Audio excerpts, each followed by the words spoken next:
Here with Jake Norton, Media Manager, and we have the 1,000 Guinea nominations out, and what do we think this year? Yeah, all of our big spring nominations are out this week, Zach. Looking very much forward to that. The Schweppes 1,000 Guinea is probably the most exciting, if any of this year, probably because the 2-year-old fillies of last season really dominated their age group, and I'd be expecting the same this year with Guelph, Overreach. Their trainers, Gai Waterhouse and Peter Snowden respectively, have already sort of made a long-term nomination that this 1,000 Guineas is where those two fillies will be going, and even potentially Miracles of Life, who obviously created the fairy tale in the Blue Diamond this year. So the $500,000 Schweppes 1,000 Guineas looks like it's going to be a vintage crop of fillies this year, and they've got a lot to live up to, given that the last two winners of that particular race have been Atlantic Jewel and Commanding Jewel, who look, they're both stars. So look, it's just continuing to build on its reputation as one of the great races on the Australian racing calendar. Then we go to the Beck Guineas, and that's come out, and the Snowden team have been pretty competent in this race. Yeah, they really have, and look, horses like Sidestep, you'd think will feature in this year's race. Obviously, Epaulet ran third last year, and he turned out to be a star in the back half of the season.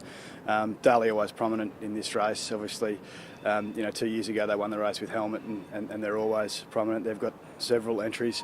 The interesting one's Prince Harada, I think. He's only had 2 starts, and he's been very much spruiked from the Tony Vasil camp here at Aquanita at Caulfield. He's also been nominated for the BMW Caulfield Cup, so he aims to be the first in something like 30 years or longer for a 3-year-old to win the Caulfield Cup. So the Guineas, very even bunch of 3-year-old colts at this early stage, but I'm sure a superstar will emerge from that lot. Then we've got the BMW Caulfield Cup, and this is always a great occasion. It was won by Dunedin last year, and we all know how good that was with Craig Williams on board, and 20 internationals are in the nominations this year. Yeah, look, it's a race that we're really intent on making a real international spectacle. That was assisted last year with Dunedin winning, adding to the couple of internationally bred horses that had won the race previously or internationally trained. I think 45% of the nominations for this year's BMW Caulfield Cup, which is around 80 horses, are internationally bred, which is about 3 times as many as the amount from 3 or 4 years ago. So it just goes to show that obviously Australians are buying the European horses to run in races like the Caulfield Cup, but 20 of those are internationally trained as well. So a huge international contingent. It's going to be tough for the locals to win this year, and they're going to find that increasingly. But always one of the magnificent races on the Australian calendar, part of the Grand Slam, and I think the quality of nominations that we've seen at this early stage suggests that that'll continue.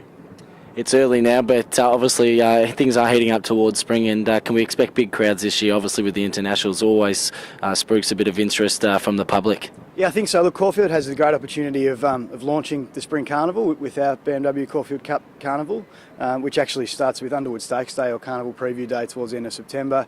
August 31, we have the Memsie Stakes, which horses like Fioronte and It's a Done Deal are expecting to run there. So I think from then on we can expect big crowds, but in terms of BMW Caulfield Cup week itself, we ramp up our entertainment and fashion offering as well. So racing aside, there's plenty of reasons to come to the races, and it's all clicking into gear, and we're getting very excited.